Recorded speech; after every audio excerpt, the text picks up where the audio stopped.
Welcome to PM7 వార్తలు. మరికొద్ది గంటల్లో 2024 మనమందరం వీడుకోలు పలికి ఆంగ్ల నూతన సంవత్సరం 2025కు స్వాగతం పలకబోతున్నాం. ఈ సందర్భంగా తెలంగాణ ప్రభుత్వం చేపట్టే అన్ని కార్యక్రమాల్లో భాగస్వామిగా ఉండాలనే తమ నిబద్ధతను కొనసాగిస్తామని మైక్రోసాఫ్ట్ కార్పొరేషన్ ప్రెసిడెంట్ సత్య నాదెండ్ల సీఎం రేవంత్ రెడ్డికి తెలిపారు.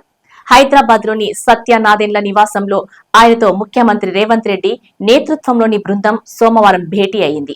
ఈ సందర్భంగా నైపుణ్యాభివృద్ధి, భవిష్యత్ అవసరాలకు తగినట్లు మౌలిక సదుపాయాలను మెరుగుపరిచే విషయంలో ముఖ్యమంత్రి రేవంత్ రెడ్డి దార్శనికతను సత్య నాదెండ్ల ప్రశంసించారు.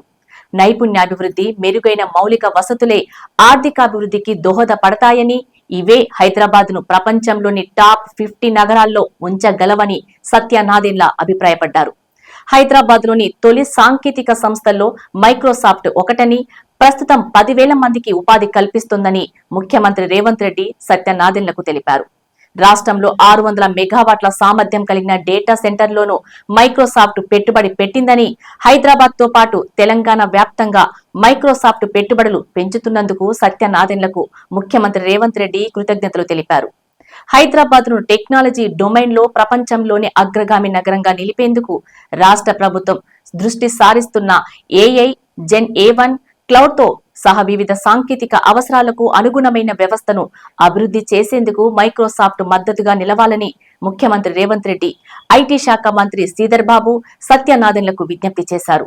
Regional ring road, radial road, future city, కొత్త మ్యానుఫ్యాక్చరింగ్ క్లస్టర్ల అభివృద్ధి, రాష్ట్రంలో మౌలిక వసతులు కల్పనకు అమలు చేస్తున్న ప్రణాళికలు, యంగ్ ఇండియా స్కిల్ యూనివర్సిటీ వంటి సంస్థల ద్వారా పరిశ్రమలకు అవసరమైన ప్రతిభావంతులను అందుబాటులో ఉంచేందుకు తాము చేస్తున్న కృషిని సత్య నాదెండ్లకు ముఖ్యమంత్రి రేవంత్ రెడ్డి వివరించారు.